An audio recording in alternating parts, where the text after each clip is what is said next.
This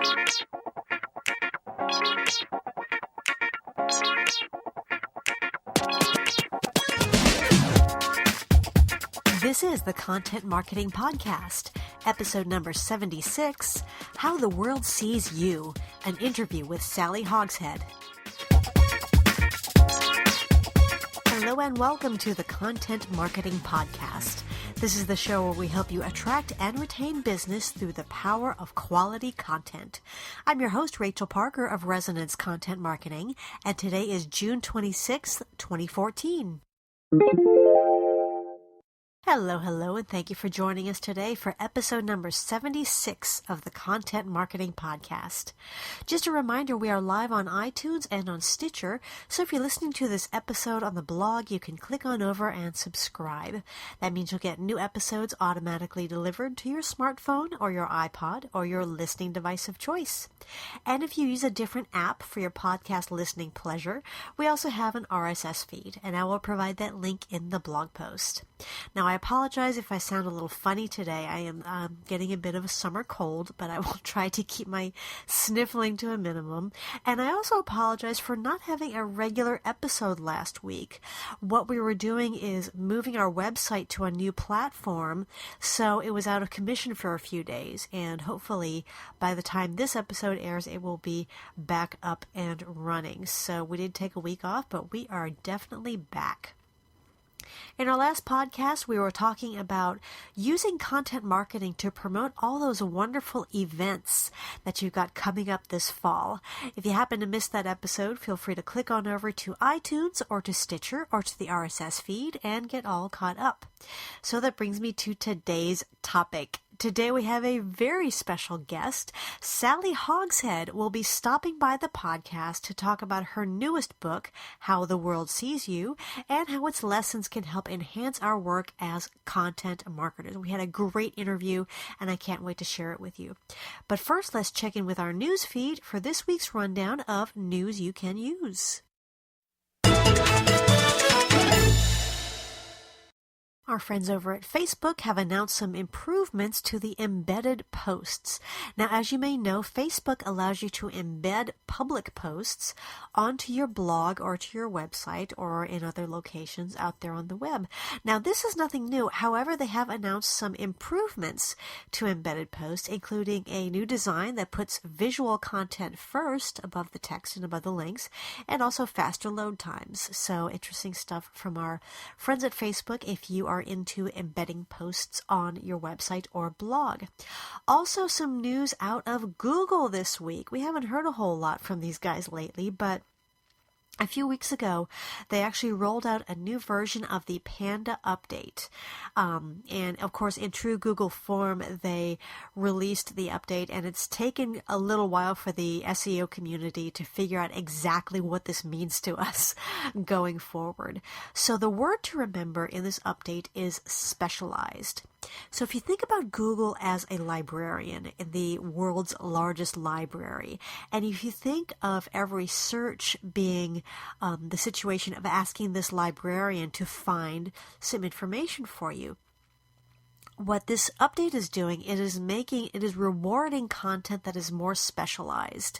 So when you ask the Google librarian to find you something on, let's say, if you're looking for a luxury tour of Tuscany, Google will now give higher ranking to specialized websites. If there are websites that specialize in luxury tours of Tuscany as opposed to just general websites, those specialized websites will get a higher ranking according to this Google Panda 4.0 update. Excuse me. And this is really pertinent to a lot of businesses, because I've worked with so many clients who, when they create a website and they start putting that content together, they want to put everything on that website that they do. If they do 10 things, but 90% of their business comes from one or two things, by gum, they want to have all 10 things on there. So nowadays, with this Google Panda 4.0 update being, if you will, a jack of all trades and giving equal footing to all of those things that you do, can actually hurt your search results. And So this is a really good time to review your website and to revisit, okay, who are you most trying to reach and what you most want them to buy from you? Where does the bulk of your business come from? What do you want to be known for? And then focus most of your website content on that. And then the other stuff can be included, but just kind of as an aside, or by the way, we also do bullet points, things like that. So good advice for keeping up with Google Panda 4.0. Okay, our content hit of the week. This was a really fun read. It's called 11 Juicy Opt-in Offer Ideas Your Readers Will Love. And it's by Joan Stewart over at the Future of Ink blog. She offers some really new and interesting ideas beyond the tried and true ebook or white paper to offer visitors in exchange for their email addresses. So sometimes when we ask people for their email addresses, we might want to say, okay, sign up for our e-newsletter, get updates from us, whatever it is. And we like to offer them something really substantial in return. And for a lot of us, that is kind of the default. Oh, let's offer them an ebook. Let's offer them a white paper. But she offers 11 really interesting alternatives to that. Things like a pocket guide, a cheat sheet, an email course. Yes, those are still definitely valid. And lots of other innovative ideas to offer in exchange for those all valuable email addresses. And of course, we need to understand and appreciate the value of all those addresses in growing our business. So this post is a great resource. I highly recommend it, and I will link to it in the blog post. Should our site not be back up by the time this episode airs, I will give you that URL for this blog post I was just talking about. It is at thefutureofink.com. That's all one word, thefuture-of-ink.com/11-opt-in-offer-ideas. And I hope you have some luck with the URL. Hopefully our blog will be back up by the time this episode airs, so you'll be able to click right over to it. Okay, that is it for this week's update. If you stumble across something that might be of interest to your fellow content marketers, please shoot it on over to us so we can share. Now it's time for this week's Spotlight segment. Very exciting. How the World Sees You, an interview with Sally Hogshead about her latest book. We have a very, very special guest on today's episode of the Content Marketing Podcast. If you recall, we recently did a series here on the podcast where we went through the book Fascinate, Your 7 Triggers to Persuasion and Captivation by Sally Hogshead, and went through all of the lessons that book has for us content marketers. It was a great series. I had tremendous fun doing it, and we got a lot of great feedback on it. Well, now Sally has a brand new book coming out called How the World Sees You, Discovering Your Highest Value Through the Science of Fascination. And yes, she was kind enough to stop by the Content Marketing Podcast to tell us a little bit more about the book and specifically to discuss how these concepts can enhance our work as content marketers. Not only that, but she has a special offer, a special freebie. You like stuff? You like free stuff? I like free stuff. And we have a special freebie just for listeners to this podcast, and we will tell you about that very, very shortly. So hang tight. But first, a little bit about today's special guest. Sally Hogshead believes the greatest value you can add is becoming more of yourself. Sally rose to the top of the advertising profession in her early 20s, writing ads that fascinated millions of consumers. Over the course of her ad career, she won hundreds of awards for creativity, copywriting, and branding, and was one of the most awarded advertising copywriters right from the start of her career, including almost every major international advertising award. Sally further explores the science of fascination in her internationally acclaimed book, Fascinate, Your 7 Triggers to Persuasion and Captivation, which explains the irresistible influence of fascination in the world of business and thought leadership. Her newest book, How the World Sees You, Discover Your Highest Value Through the Science of Fascination, applies the principles of fascination triggers to understanding personal brands. Readers will find out which personality traits are most valuable to others so that the world will see them at their best and they will know exactly how to describe their highest value. So without further ado, here is my interview with the one and only Sally Hogshead. Hey, Sally, welcome to the podcast. Hey, Rachel, I'm excited to be able to be here with you, my anchor. That's right. Well, we are so thrilled to have you, and I can't wait to get into the meat of this new book. But first of all, get us caught up with you, because you wrote Fascinate, which came out in 2010, and of course we did a podcast series on that book not long ago. So, woohoo! So, tell us a little bit about the journey that has led to the publication of your new book, which is due out in a couple of weeks. Yes, yes.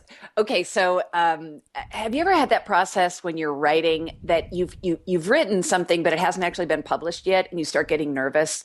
You know, maybe you've sent it off to an editor, or it's in the marketing process, or you sent an email and you haven't heard back yet. Well, that's how I was feeling, right, when Fascinate was completed, but it hadn't been published yet. So there was something very nerve-wracking about the fact that I had finished the book, but I didn't actually have the book published yet because it hadn't actually been printed.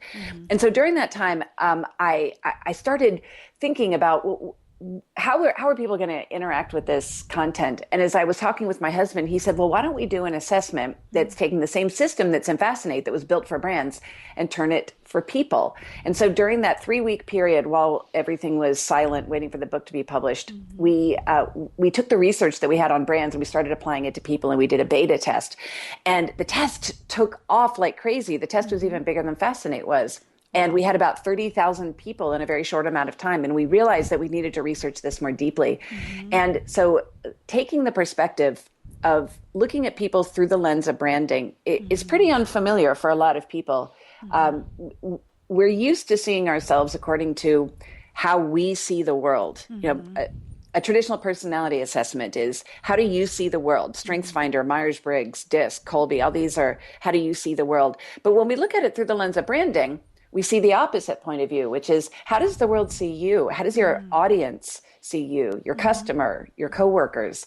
And once we came at it from that point of view, our research opened up into this incredibly exciting area. And now we've had 300,000 people do the assessments all over the world.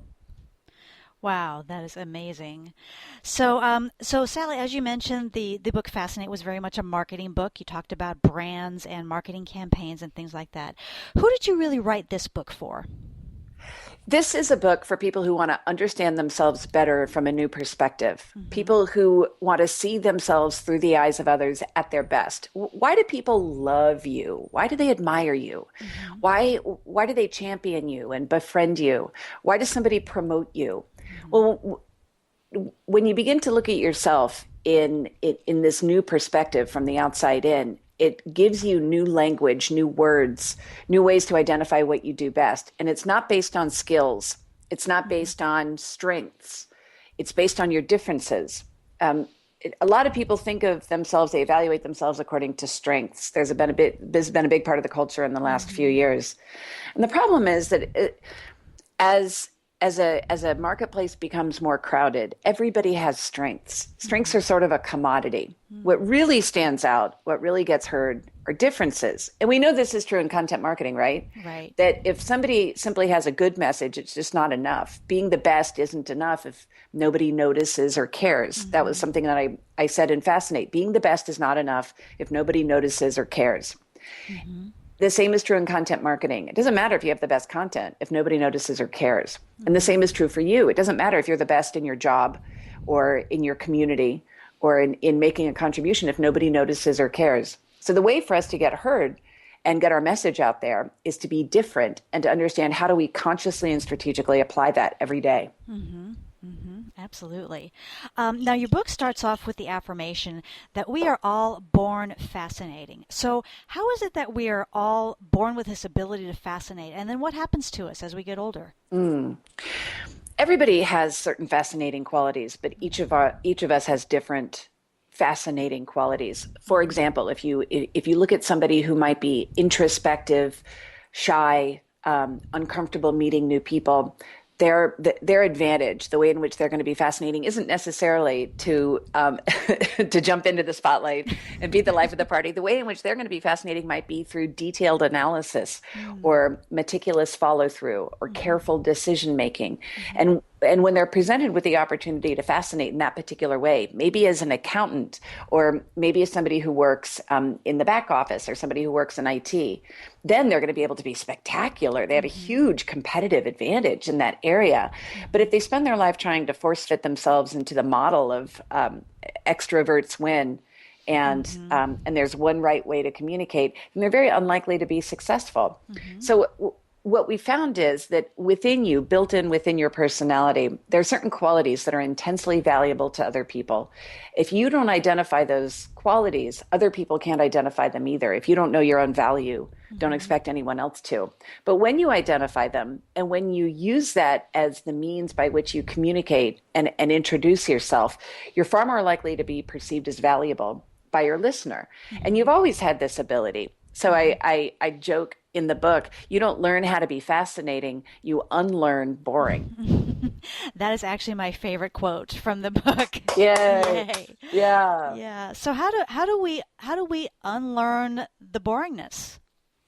The boringness comes when we try to play it safe, when we try to fit in and we try to follow a one size fits all model of communication, both in our personal lives and in our professional lives. And I'll give you an example. We were taught that there's a right way to interview for a job. So we come into the interview, we make eye contact, we smile, we look confident, even if we don't feel confident. And then we talk about how great we are, and we have a resume that has bullet points. Well, not everybody should go about it like that. If that's not who you are authentically, how sad to be hired as playing a masquerade of somebody that you're not actually. So imagine if somebody has a primary passion advantage like me. I have a passion speaks the language of relationship. Passion personalities want to be able to connect. So what would feel natural for me is to come into an interview and start asking questions and get to know the other person before we talk business. On the other hand, a mystique personality would be more likely to listen carefully and to observe and to have done background research and to be thoughtful and methodical in the way in which they approach that discussion.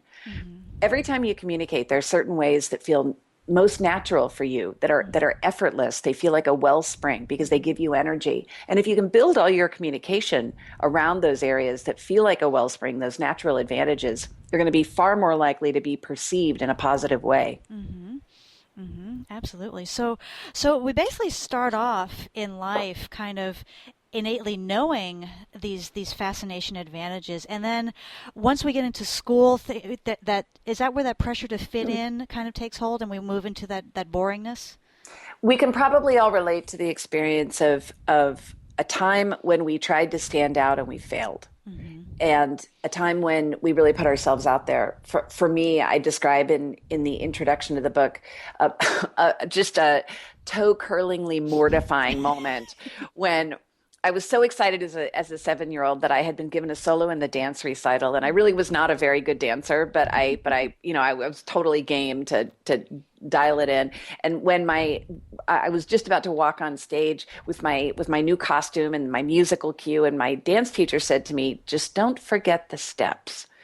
And I walked out on stage, and of course, I immediately forgot the steps. And in that moment, it was so mortifying. It's like it just killed this little part of me. And I specifically can remember for months afterwards, just feeling so embarrassed about myself. And we probably all have those moments. Even it's not a dance recital for everybody, of course. Sometimes it could just be not being picked for the team, or getting a bad grade, or being embarrassed in front of friends. And that feeling of humiliation stops us. It's almost like we put our most fascinating personality qualities into a box and we put them away. And this is kind of reinforced in high school. And then when we go to look for a job, we try to find a way that we can do it the quote right way, Right. This idea of focusing on strengths, that we want to be better. Well, the problem with being better is it's just chasing an endless cycle of incrementally outdoing somebody. It's a hamster wheel. Instead, if you chase different, then you can really start to own this natural area of genius in your personality, the part of you that is innately different from other people. You can build everything around that. For some personalities, that is going to be having a loud or flamboyant personality. And for other people, though, it's going to be very subtle, and it's going to be much more about developing close friendships, about adding value through details, or adding value through the ability to observe and research, see the background in things. So in the book, I describe exactly how to identify how the world sees you at your best so that you can do more of it. Mm-hmm. Absolutely. And I want to get into your system a little bit, because you have identified 7 different ways to successfully communicate, to add value, and to break through and win. So can you very briefly go through those 7 factors for us? Sure. There are 7 different main communication modes. Power is about authority and control. Personalities with primary power advantage succeed when they can be a natural leader. Innovation personalities are naturally very creative. They don't want to be micromanaged. They want to be able to see a different alternative. They love to brainstorm. They like coming up with many ideas. Prestige personalities are overachievers. They want excellence. They're not satisfied easily. We see them as the quintessential CEO that's leading an organization that pushes everybody to the next level. A trust personality is stable and reliable. They speak the language of stability. They're consistent and dependable. They're the underlying ballast for a lot of people. A mystique personality communicates with substance. They speak the language of listening. They're great at being able to take a complex set of data and finding a new way of interpreting it. An alert personality, it prevents problems and sees very crystal clear what the opportunities are in their environment. They really great with schedules, budgets, timelines, deadlines, very precise in the way they do things. And finally, the passion personality, which I described earlier, it speaks the language of relationship. Passion personalities want to be able to get in there and play. We like to be in the heart of the action, but we tend to not be good at details. And so it's really important, if you have if you have an advantage in one area, you're naturally going to have a disadvantage in another area. My disadvantage is details. I have a terrible disadvantage if I'm given a spreadsheet and somebody says, "Okay, we want you to put it in perfect rows and add it up and be meticulous and diligent and thorough." It's not that I can't do it. I just don't have an advantage there.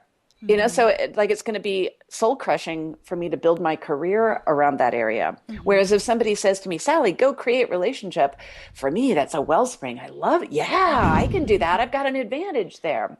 So when we understand why certain activities, certain types of conversations give us a great deal of energy, it starts to become clear, and there are patterns. When you understand the patterns, it all becomes obvious why you succeed in certain situations and don't in others. Yeah, absolutely. Sally, one word I hear you using a lot is language. So when you talk about the language for these different advantages, what does that entail? My husband and I were in Italy over the summer, and we thought, well, it was, what, can I tell you? Yeah. This is such a great writer thing. When I was writing Fascinate, I was just in Starbucks the whole time, sitting there with my laptop, and my husband and I were like, okay, well, as we're developing this new book, it was a 3-year process, and we decided that we were going to go to Tuscany to spend 2 weeks writing the book, literally like shut off from the office and just writing. It was a very creatively expansive time, and I came up with a lot of the big concepts in the book that are much more romantic than I could have come up with in Starbucks, like that your personality has a certain flavor that you can liken to food, and the idea that there's a halo, that you create a halo effect with your personality, those types of ideas. But while we were in Italy, we didn't speak one single word of Italian. And so it was a real problem, because we had mistakenly thought people would just speak English, or we could figure it out when we got there, and we couldn't. And that's because if when you're with people, if you don't understand what they're saying when they're communicating, it's very difficult to build relationship. It's very difficult to get the job done, and it's easy to feel frustrated. In the same way, each of us speaks a certain type of language. You may have heard of the 5 love languages. Different categories of communication. Well, these are the 7 languages of fascination. Each personality speaks one language as their primary and a second language as their secondary. And when you know what language you speak and what language the other people in your life speak, then you can find a much easier bridge. So it would be like us going to Italy and having the 5 handiest words we needed to be able to communicate and connect. In the same way, the book tells you what other languages are. For example, if I speak the language of passion, of relationship, it's very hard for me when somebody speaks the language of listening, which is mystique, if I don't understand that up front, because I might think, well, why aren't they talking to me? Do they not like me? I used to think that if somebody wasn't engaging with me, that I was doing something wrong. But now I understand, no, that is their form of communication. They're listening, and it's going to take a little while to build that bridge. So now I in the book, How the World Sees You, I deconstruct exactly how different people communicate. So when you're in a meeting or meeting somebody for the very first time at dinner or walking into a party, that you can instantly read what other people's cues are. Wow, interesting. So once we take the assessment, and we'll talk about the assessment more in a little bit, but it gives us a primary advantage and a secondary advantage. So how do those rise up out of the assessment, and how do they work together? Your primary advantage is the way in which you communicate most persuasively, most impressively. It's the way that you naturally talk with people. You know that feeling when you're giving a presentation and it just feels so easy. You get in the flow, you kind of get in this rhythm, you feel in the zone, and the words tumble over each other effortlessly. And people are listening, and they're focused on you, and they're not focused on their iPhone. They're not thinking about what they're going to feed their kids for dinner. They're listening and really absorbing your message. The way you're communicating in that moment is your primary advantage. For me, that's passion. For a mystique personality, it would be listening and observing. For an alert personality, it would be detail. When you understand your primary advantage, then you can find those situations that allow you to play to that advantage every single time so that you're always seen at your best.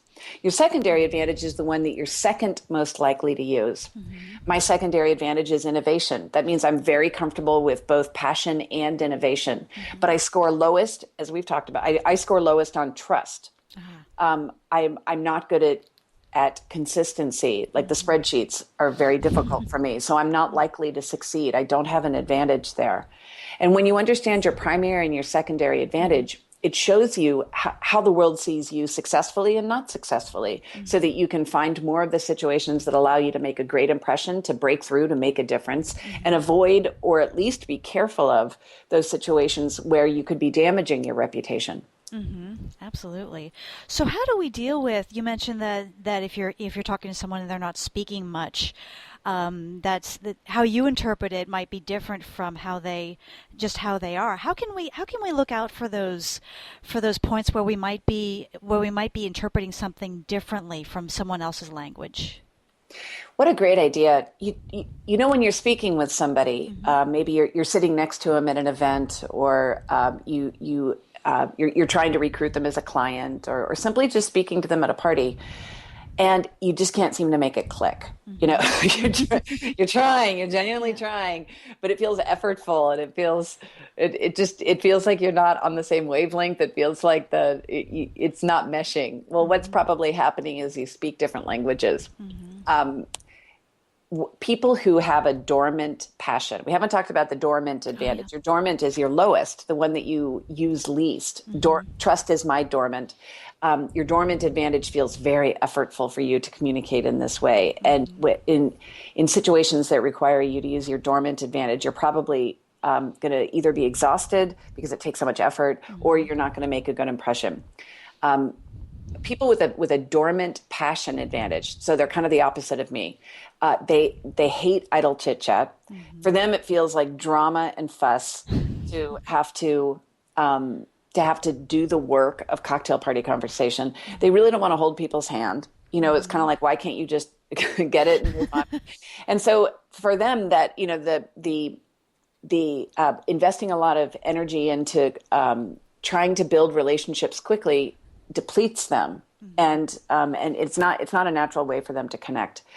And that's the opposite of me. That it gives me energy. It takes energy from them. Well, for people, what's the way in which you are least likely to add value? How could you be aware of that so you can make sure that in those situations, you either have to bolster yourself and realize that you need to almost cordon those types of situations off and say, okay, this is not what I do best, so I better minimize it or remove it, so that you can focus on the areas where you are likely to add value. Absolutely. So once we understand these 7 factors, you have combined those in all possible combination to come up with 49 archetypes. So tell us, what is an archetype and how does it fit in? Well, originally when I published Fascinate, I only knew that there were 7 different, at the time in Fascinate, they're called triggers because a brand triggers a response. People have advantages. So when we transitioned over to advantages, that's about personalities. What we realized is it's too simplistic to just give somebody a primary advantage. They actually have 2, because as human beings, we're very complex. We're not prefabricated like a marketing brand. We don't fit into a pigeonhole. And so we can add more complexity to it, more depth and nuance by adding a primary and a secondary. And so this began about in the middle of 2010. I started combining these and starting to see that I could find patterns that people who have primary power, secondary trust are actually different than people who have primary power, secondary mystique. And we began categorizing this. And so we did a beta test and we named them archetypes. And so archetypes include the maverick leader. My husband is a maverick leader. He has primary innovation, secondary power. And the 3 words that describe the maverick leader are pioneering, irreverent, and entrepreneurial. That means Ed, my husband, is most likely to be successful in situations in which he can communicate in a way that is pioneering, irreverent, and entrepreneurial. In my office, Corey is our content manager. And Corey's archetype is named the detective. The detective is a very different type of personality. Detectives are clear-cut, accurate, and meticulous. If you think of a detective sorting through the clues and finding the right answer and finding the path, the solution, that's primary alert, secondary mystique. So when I'm communicating with Corey, who's the detective, our content manager, I know that Corey is going to be at her highest value when she can be clear-cut, accurate, and meticulous. Well, if you think about yourself, there are probably certain times, certain situations that really set you up for success, that allow you to do what you do best. And the assessment measures that. The Fascination Advantage assessment measures how does the world see you at your best. So you can just focus on what you're already doing right and do more of it. Yep, absolutely. So I personally took the assessment recently, and I discovered that I am an anchor. So can you tell me a little bit about the anchor archetype? Sure. Yeah, I sure can. The anchor is an unusual archetype in the population. What anchors are most valued for is that you're consistent. You're able to see things over the long term. You're not erratic. You're not chaotic. You don't stir up a lot of drama. You stay very consistent and steady, and people really appreciate that about you. You're not going to be hot and cold, up one day, down the next. And so when people are following you in social media, for example, they know that you're going to have a very consistent tone. You're going to be dependable in the way in which you post content. They know that you've researched everything before you post it. That's your primary trust advantage. Your secondary advantage is mystique, which means you're very observant. You're great with looking at what your community is saying. I've noticed that you're really great with in interacting with people, that you find wonderful unusual bits of content to share. You go a step further, that you don't just report on what's happening in content marketing. You proactively give recommendations. I was noticing you had a great comment the other day about the difference between through and thorough. What was it? Oh, my little grammar tip. Oh, it might have been toward and towards. Yes, Okay. exactly. Like your tip of the day. That's a great example of the anchor. The 3 adjectives that describe the anchor are protective, purposeful, and analytical. So you're great with information. And when you approach a challenge, when you say, if I said to you, okay, Rachel, I really need to have a great blog post, the way that you're going to approach that would be different than the way I would approach that. You, as the anchor, are going to think about your content in a way that's protective, purposeful, and analytical. So you're going to think, what's my topic? how can I make sure that I have really solid bullet points in here? What can I do to make this as successful as possible? You'd plan it carefully ahead. You'd do the homework, and then you'd execute in the best possible way. I wouldn't approach the challenge that way. I'm the catalyst. The catalyst is primary passion, secondary innovation. My 3 words are out of the box, social, and energizing. So the way I would approach that communication challenge would be to say, wow, what can I say that's going to get people so excited? And then I would probably write the whole thing in a flurry, and I'd show it to a bunch of people, and I'd say, okay, everybody, I want you to comment. I'd be much more of a kind of social experiment.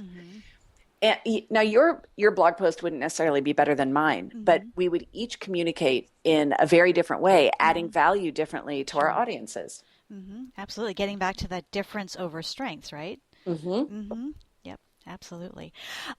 So Sally, just getting back to the content marketing world a little bit, something that I see so often, and I've been guilty of this myself, is that as content marketers, we get so wrapped up in being capital P professional that we start to all sound alike and just lose that personal touch. Do you see that as well? No, I definitely, you know what? I totally do. And it happens for a few different reasons.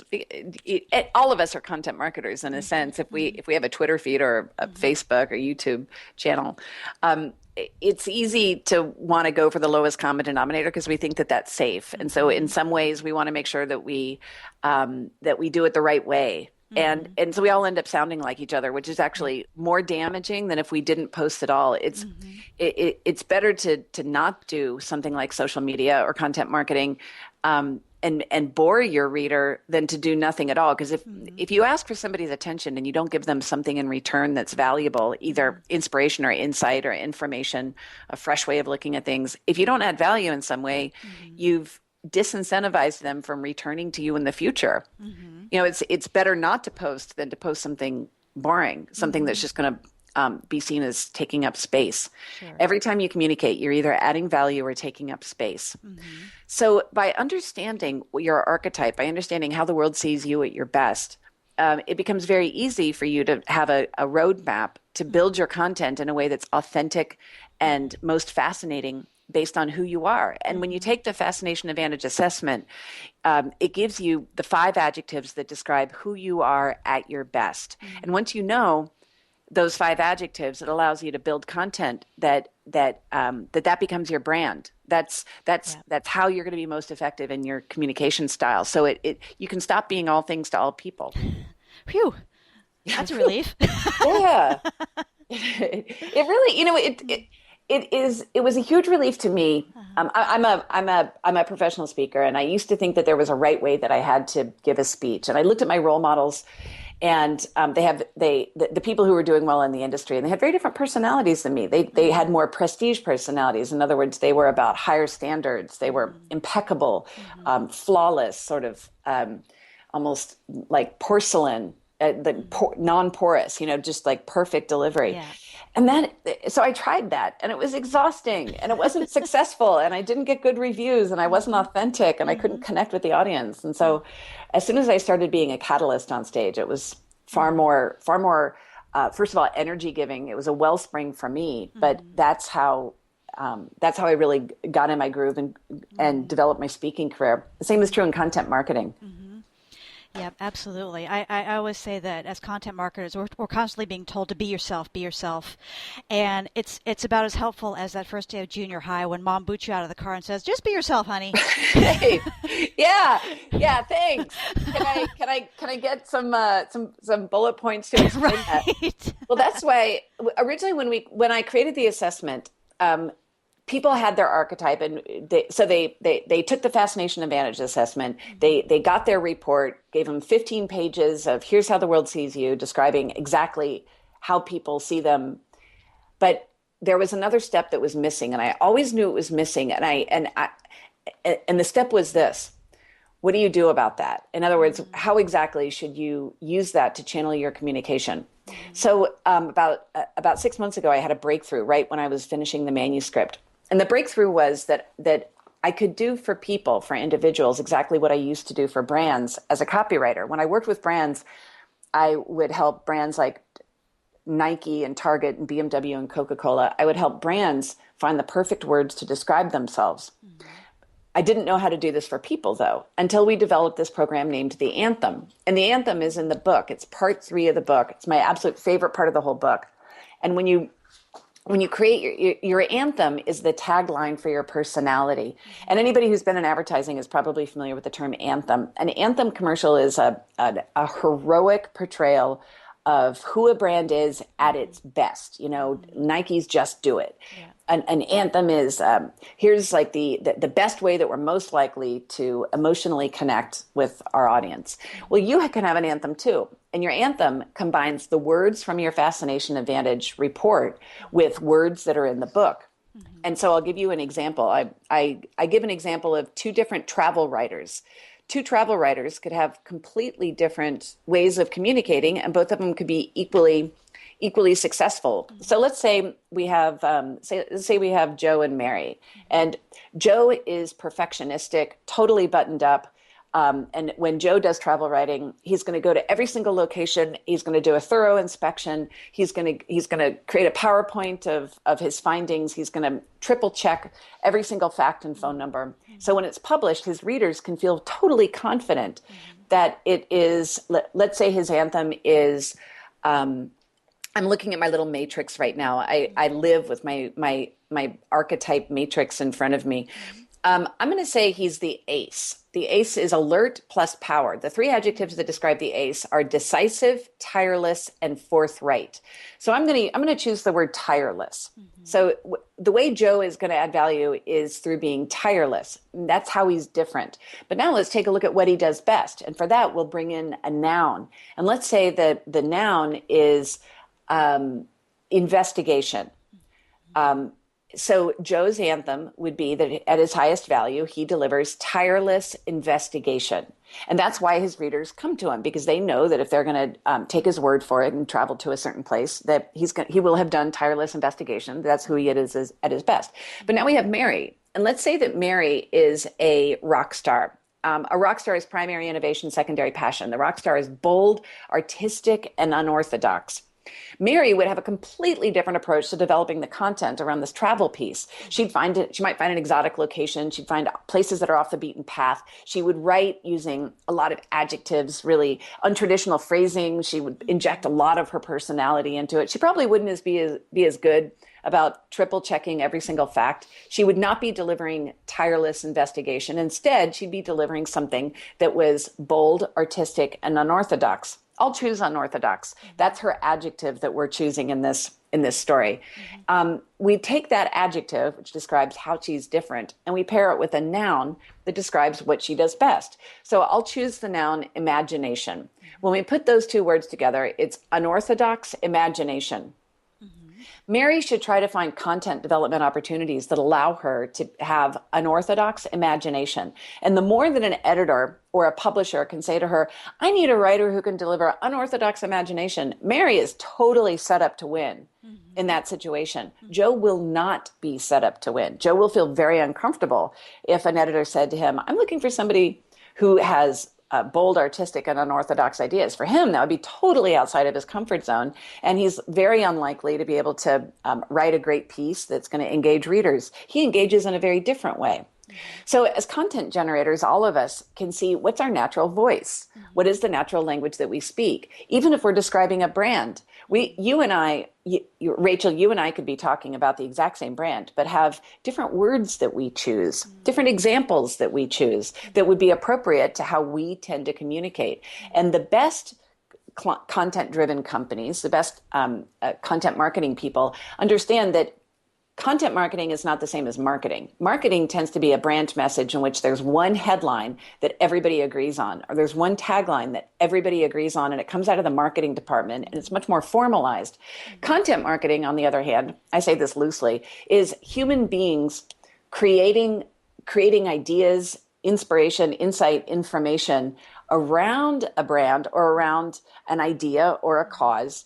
And they have to infuse themselves into it in order for it to feel authentic to the reader. And if they don't, then the content marketer will soon become frustrated and demoralized, and the audience will feel that the brand is inauthentic. So whether you are an unorthodox, whether the way you deliver value is unorthodox imagination or tireless investigation, it's important for you to know how the world sees you at your best. And once you write your anthem, it becomes the roadmap for everything you create. That is really exciting, Sally, because so often I hear from people, they say, well, everybody in my industry is already blogging. Why even bother? I'm just going to, but this provides us a way to say, okay, here's where I'm different. And that's what attracts people to you. In any kind of a marketplace, especially a crowded marketplace, the brands that succeed understand a small but critical point of difference. A brand doesn't have to be radically different than the other brands on the shelf. It just has to be slightly different, and it has to identify that difference and then really own that difference, and communicate that difference over and over and over again, and become more of who it already is. You don't have to change who you are. You have to become more of who you are. So in the same way, yes, there are blogs out there. That's like saying there are already laundry detergents, or there's already software. There's already a laptop. Why do we need an Apple? It's about finding very small, very subtle, but crucial differences that are naturally embedded in our personality, and then communicate according to that. That's how we grow a ferociously loyal following. Ferociously loyal. I've spoken like a true copywriter.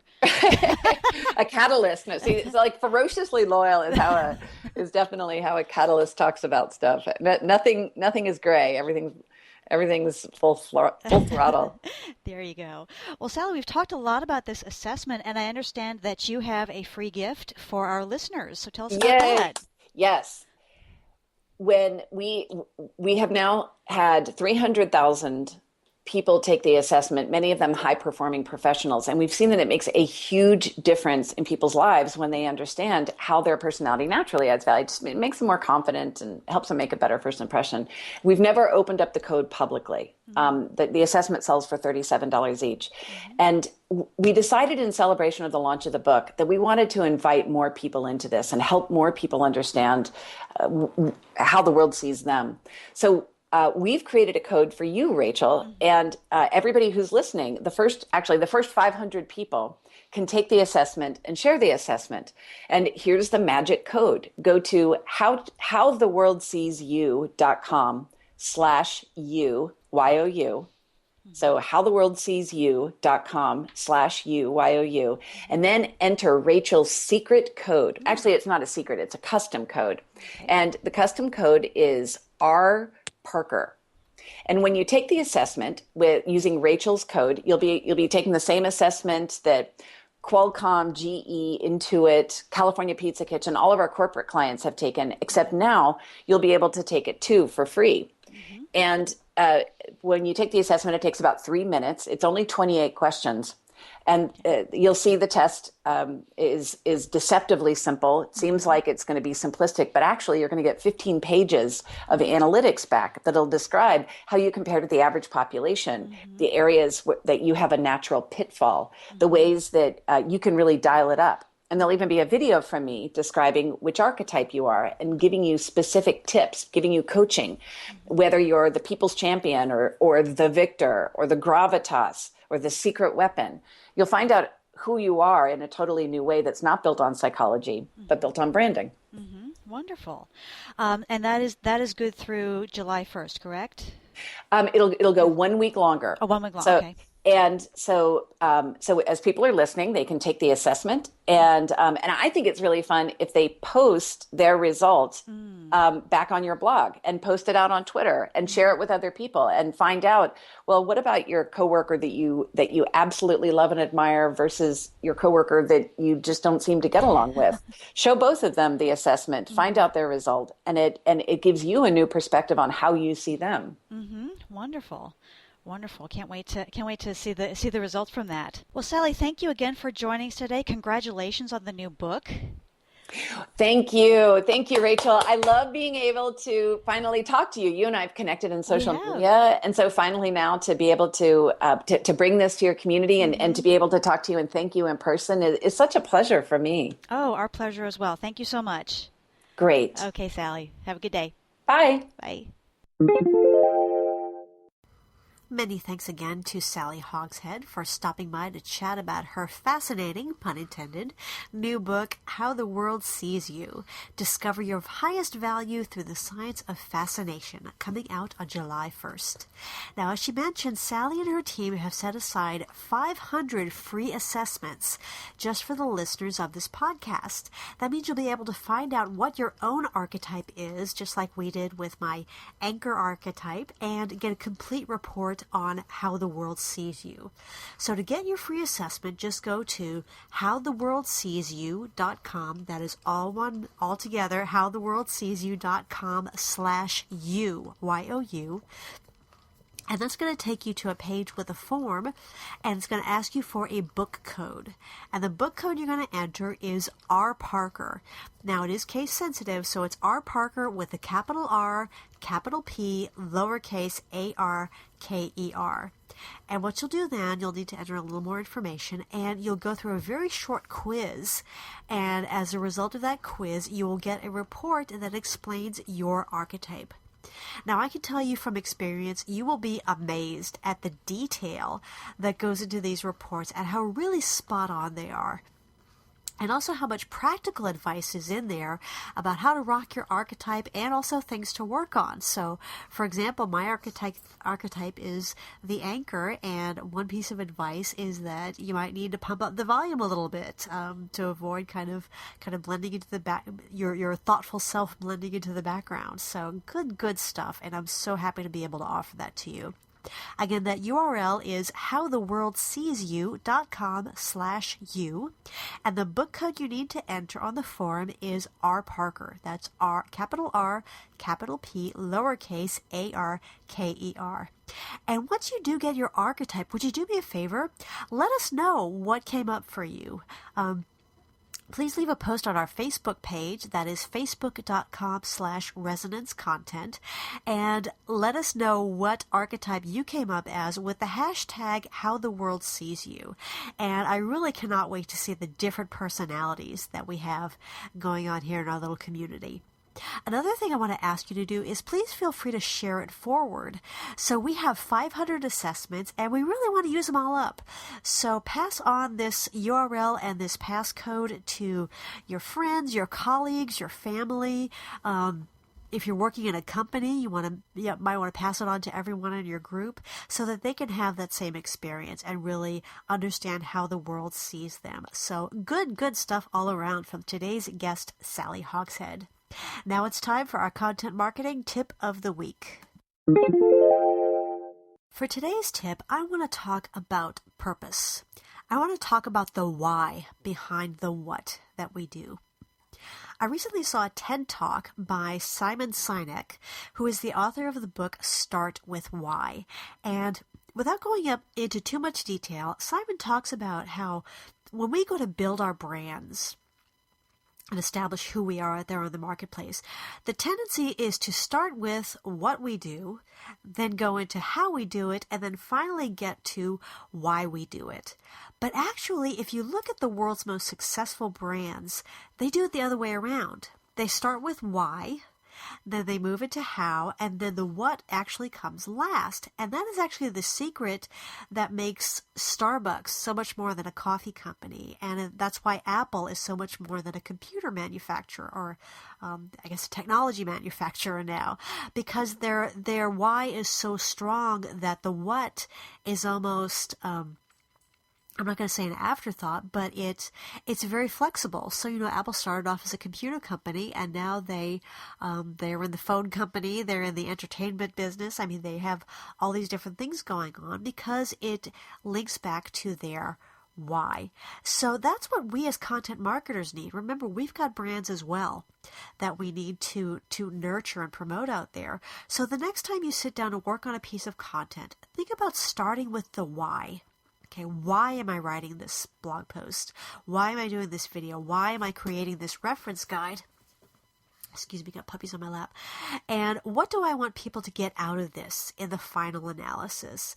And I think you're going to find some interesting results, because once you start with, when you find yourself starting with why, it not only keeps you focused, but it also separates you from all the other content creators in your field, because everyone's why is a little bit different. Okay, Apple and IBM both produce computers, but their whys are very, very different, and that colors everything that they do. So the next time you sit down to create a brilliant piece of content, challenge yourself to start with the why and see what happens. Okay, campers, that is it for this sniffly little podcaster today. I hope you've enjoyed this episode of the Content Marketing Podcast. And thanks again to our very special guest, Sally Hogshead. Again, her book is coming out July 1st. And right now you can access your free assessment by going to howtheworldseesyou.com/you and entering our special book code. And that again is R Parker. That's capital R, capital P, lowercase ARKER. If you like what you've heard today, please feel free to subscribe on iTunes or Stitcher or via our RSS feed. And if you really like what you've heard, please leave us a quick review on iTunes. I would so appreciate that. For more information about content marketing, you're welcome to visit our blog at resonancecontent.com/blog, where you'll also find links to our pages on Facebook, LinkedIn, Twitter, and other social networks. If you'd like to submit a question to cover in an upcoming tip of the week, I would love to hear from you, and I actually have a brand new URL for just that purpose. Go to askrachelparker.com. That's ASKRACHELPARKER.com. Type in your question and we will get it answered for you. As always, I like to leave you with a quote, and today's comes from one of my all-time favorites, the great poet T.S. Eliot. He once wrote, quote, "Only those who will risk going too far can possibly find out how far one can go," unquote. Again, this is Rachel Parker with Resonance Content Marketing. Thank you again for listening, and we'll see you again next week. Take care.